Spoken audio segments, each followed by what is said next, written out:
क्या आप महाभारत सुने या देखे हैं या फिर कभी उस किताब को पढ़ा है? तो चलिए आज हम महाभारत के ही एक महत्वपूर्ण विषय इंद्रप्रस्थ इंद्रप्रस्थ के बारे में आज हम बात करेंगे। तो आप हमें बताएं कि क्या आप फर्स्ट टाइम सुन रहे हैं इस नाम को, इंद्रप्रस्थ को? चलिए आज हम इसके बारे में बात करना स्टार्ट करते हैं। द्रौपदी के स्वयंवर में जो कुछ भी हुआ उसकी खबर जब हस्तिनापुर पहुंची तो विदुर बड़े खुश हुए। मतलब कि द्रौपदी के स्वयंवर में जो कुछ हुआ, मतलब कि वहां पंचाल नरेश को ये पता चल गया कि उनकी बेटी जो द्रौपदी है उसका विवाह पांडवों से हो गया। तो पांडवों से शादी हो गई। जब ये समाचार हस्तिनापुर पहुंचता है, हस्तिनापुर पहुंचने के पश्चात सबसे ज्यादा खुश होते हैं विदुर।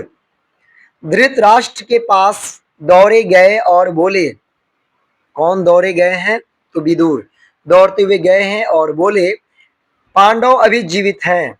राजा द्रुपद की कन्या को स्वयंवर में अर्जुन ने प्राप्त किया है। पांचों भाइयों ने विधि पूर्वक द्रौपदी के साथ ब्याह कर लिया है और कुंती के साथ वे सब द्रुपद के यहाँ कुशल से हैं। यह सुनकर धृतराष्ट्र हर्ष प्रकट करते हुए बोले, मतलब कि धृतराष्ट्र भी बहुत खुश हुए इस समाचार को सुन करके, और हर्ष प्रकट करते हुए बोले, भाई विदुर, तुम्हारी बातों से मुझे असीम आनंद हो रहा है। राजा द्रुपद की बेटी हमारी बहू बन गई है, वह बड़ा ही अच्छा हुआ। मतलब यह जो काम हुआ बहुत अच्छा हुआ। उधर दुर्योधन को जब मालूम हुआ कि पांडवों ने लाख के घर की भीषण आग से किसी तरह बचकर और एक वर्ष तक कहीं छिपे रहने के बाद अब पराक्रमी पंचाल राज की कन्या से ब्याह कर लिया है और अब वे पहले से भी अधिक शक्तिशाली बन गए हैं, तो उनके प्रति उसके मन में ईर्ष्या की आग और अधिक प्रबल हो उठी। मतलब कि और ज्यादा जलन हुआ दुर्योधन को। दबा हुआ वैर फिर से जाग उठा। दुर्योधन और दुशासन ने शकुनी को अपना दुखड़ा सुनाया। मामा अब क्या करे? मतलब मामा जो है इन लोगों की दुख को सुने, अब मामा क्या करें? अब तो द्रुपद कुमार धृष्टद्युम्न और शिखंडी भी उनके साथी बन गए हैं। उसके बाद कर्ण और दुर्योधन धृतराष्ट्र के पास गए और एकांत में उनसे दुर्योधन ने कहा, पिताजी, जल्दी ही हम ऐसा कोई उपाय, मतलब हमें जल्दी ही कोई ऐसा उपाय करें जिससे हम सदा के लिए निश्चिंत हो सकें। धृतराष्ट्र ने कहा, बेटा तुम बिल्कुल ठीक कहते हो, तुम्हारी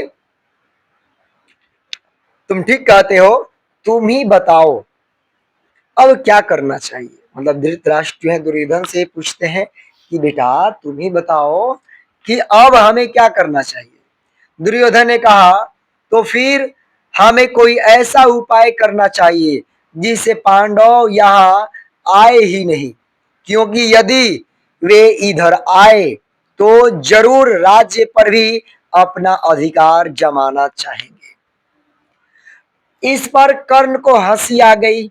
उसने कहा, दुर्योधन, अब एक साल बाहर रहने और दुनिया देख लेने से उन्हें काफी अनुभव प्राप्त हो चुका है। एक शक्ति संपन्न राजा के यहाँ उन्होंने शरण ली है। 30 पर उनके प्रति तुम्हारा वैर भाव उनसे छिपा नहीं है, इसलिए छल प्रपंच से अब काम नहीं बनेगा। आपस में फूट डालकर भी उनको हराना संभव नहीं।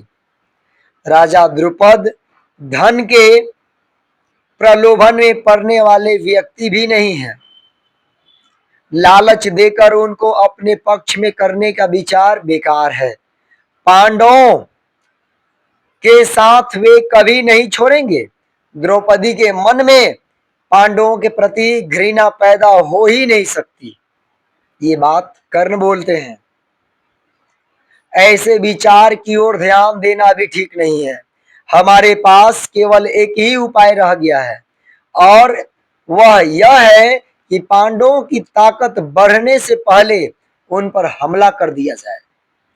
कर्ण तथा अपने बेटों की परस्पर विरोधी बातें सुनकर धृतराष्ट्र इस बारे में कोई निर्णय नहीं ले सके। वे पितामह भीष्म तथा आचार्य द्रोण को बुलाकर उनसे सलाह मशविरा करने लगे। पांडु पुत्रों के जीवित रहने की खबर पाकर पितामह भीष्म के मन में भी आनंद की लहरें उठ रही थी। मतलब भीष्म भी बहुत खुश हो रहे थे। भीष्म ने कहा, बेटा, वीर पांडवों के साथ संधि करके आधा राज्य उन्हें देना उचित है। आचार्य द्रोण भी यही सलाह दी। अंग नरेश कर्ण भी इस अवसर पर धृतराष्ट्र के दरबार में उपस्थित था। पांडवों को आधा राज्य देने की सलाह उसे बिल्कुल अच्छी न लगी। दुर्योधन के प्रति कर्ण के हृदय में अपार स्नेह था।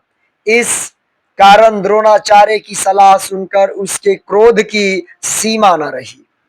वह धृतराष्ट्र से बोला, राजन, मुझे यह देखकर बड़ा आश्चर्य हो रहा है कि आचार्य द्रोण भी आपको ऐसी कुमंत्रणा देते हैं। राजन, शासकों का कर्तव्य है कि मंत्रणा देने वालों की नियत को पहले परख लें, फिर उनकी मंत्रणा पर ध्यान दें। कर्ण की इन बातों से द्रोणाचार्य क्रोधाधिक हो गरज कर बोले, दुष्ट कर्ण, तुम राजा को गलत रास्ता बता रहे हो। यह निश्चित है कि यदि राजा धृतराष्ट्र ने मेरी तथा पितामह भीष्म की सलाह न मानी और तुम जैसों की सलाह पर चले तो फिर कौरवों का नाश होने वाला है। इसके बाद धृतराष्ट्र ने धर्मात्मा विदुर से सलाह ली। विदुर ने कहा, हमारे कुल के नायक भीष्म तथा आचार्य द्रोण ने जो बताया है वही श्रेयस्कर है। कर्ण की सलाह किसी काम की नहीं है।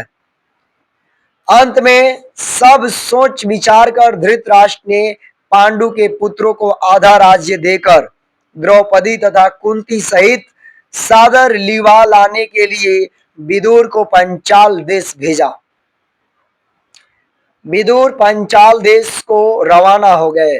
पंचाल देश में पहुंचकर विदुर ने राजा द्रुपद को अमूल्य उपहार भेंट करके उनका सम्मान किया और राजा धृतराष्ट्र की तरफ से अनुरोध किया कि पांडवों को द्रौपदी सहित हस्तिनापुर जाने की अनुमति दें। विदुर का अनुरोध सुनकर राजा द्रुपद के मन में शंका हुई। उनको धृतराष्ट्र पर विश्वास न हुआ। सिर्फ इतना कह दिया कि पांडवों की जैसी इच्छा हो वही करना ठीक होगा। तब विदुर ने माता कुंती के पास जाकर अपने आने का कारण उन्हें बताया। कुंती के मन में भी शंका हुई कि कहीं पुत्रों पर फिर कोई आफत न आ जाए। विदुर ने उन्हें समझाया और धीरज देते हुए कहा, देवी, आप निश्चिंत रहें, आपके बेटों का कोई कुछ नहीं बिगाड़ सकेगा। वे संसार में खूब यश कमाएंगे और विशाल राज्य के स्वामी बनेंगे। आप सब बेखटके हस्तिनापुर चलिए। आखिर द्रुपद राजा ने भी अनुमति दे दी और विदुर के साथ कुंती और द्रौपदी समेत पांडव हस्तिनापुर को रवाना हो गए। मतलब हस्तिनापुर को चल पड़े। उधर हस्तिनापुर में पांडवों के स्वागत की बड़ी धूमधाम से तैयारियां होने लगी। जैसा कि पहले ही निश्चय हो चुका था कि युधिष्ठिर का यथाविधि राज्याभिषेक हुआ और आधा राज्य पांडवों के अधीन किया गया। राज्याभिषेक के उपरांत युधिष्ठिर को आशीर्वाद देते हुए धृतराष्ट्र ने कहा, बेटा युधिष्ठिर, मेरे अपने बेटे बड़े दुरात्मा हैं। एक साथ रहने से संभव है कि तुम लोगों के बीच बैर बढ़े। इस कारण मेरी सलाह है कि तुम खांडव प्रस्थ को अपनी राजधानी बना लेना और वहीं से राज करना। कौन? खांडव प्रस्थ को। खांडव प्रस्थ वह नगरी है जो पुरु, नहुस एवं ययाति जैसे हमारे प्रतापी पूर्वजों की राजधानी रही है।